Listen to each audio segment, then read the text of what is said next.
मैं कभी भी दुल्हन नहीं बन सकूंगी, क्योंकि पहले से ही मैं किसी और से निकाह कर चुकी हूँ। आखिरकार मैंने अम्मा को हकीकत बता दी।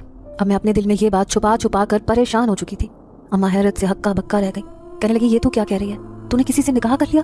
तो क्या नजमा सही कह रही थी? उस दिन तू वाकई घर से भाग गई थी। अम्मा की आंखों में बेयकीनी थी। फिर मैं ज़ारों कतार रोने लगी। अम्मा को सारी हकीकत बता दी कि किस तरह नजमा ने मुझे उस काले अंधेरे कुएं में फेंका। तो मैं दर्द और खौफ से चीखें मारकर रोने लगी, लेकिन वहाँ मेरी सुनने वाला कोई भी ना था। तब उस कुएं में रहने वाला वो जिनजात जो बहुत खौफनाक था, उसने मेरी मदद की, लेकिन वो मेरी खूबसूरती पर मर मिटा था। इसलिए उसने शर्त रखी है कि मैं पहले उससे निकाह करूं, उसके बाद वो मुझे उस कुएं से बाहर निकालेगा। यूं मैंने उसकी निकाह की शर्त मान ली, सिर्फ इस वजह से क्योंकि मैं आप लोगों को हकीकत बताना चाहती थी। लेकिन क्या फायदा हुआ अपनी जिंदगी बर्बाद करने का।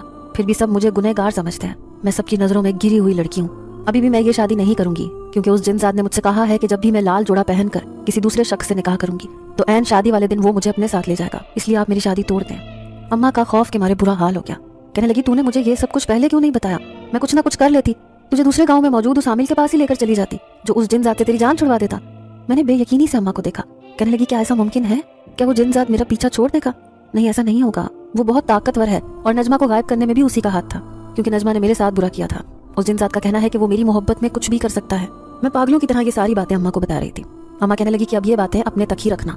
कल सुबह सुबह मैं तुझे सबसे छुप कर वहीं लेकर जाऊंगी। देख, तेरी शादी में थोड़े दिन बाकी है। मैं नहीं चाहती कि कोई बदमज़गी हो। मैंने जाने से साफ इनकार कर दिया और गुस्से में कहने लगी कि मैं उस आमिल के पास नहीं जाऊंगी, क्योंकि मैं उस जिनजात की बीवी हूँ, उसी के साथ रुखसत होकर जाऊंगी।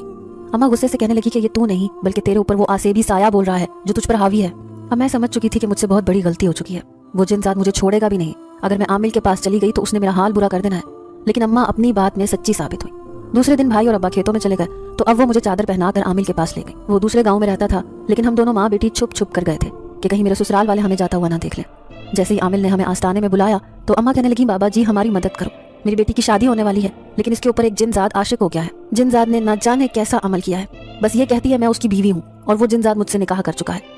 आमिल बाबा ने मेरे सर पर हाथ रखा, आंखें बंद करके अमल करने लगा। मैं बुरी तरह बेचैन हो रही थी। ऐसे लग रहा था जैसे दूर खड़ा वो जिनजात मुझे गुस्से से देख रहा हो।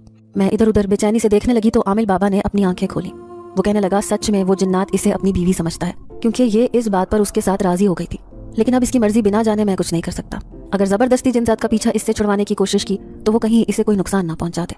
इसलिए मुझे एक रात अमल करने दो। मैं उस जिनजात से पूछूंगा कि उसकी ख्वाहिश क्या है, उसके बाद ही मैं इसका इलाज शुरू करूंगा। अम्मा ने आमिल बाबा के सामने हाथ जोड़ दिए। कहने लगी, आमिल बाबा जल्दी कुछ करें, क्योंकि मेरी बेटी की शादी है, बस 10-15 दिन रहते हैं।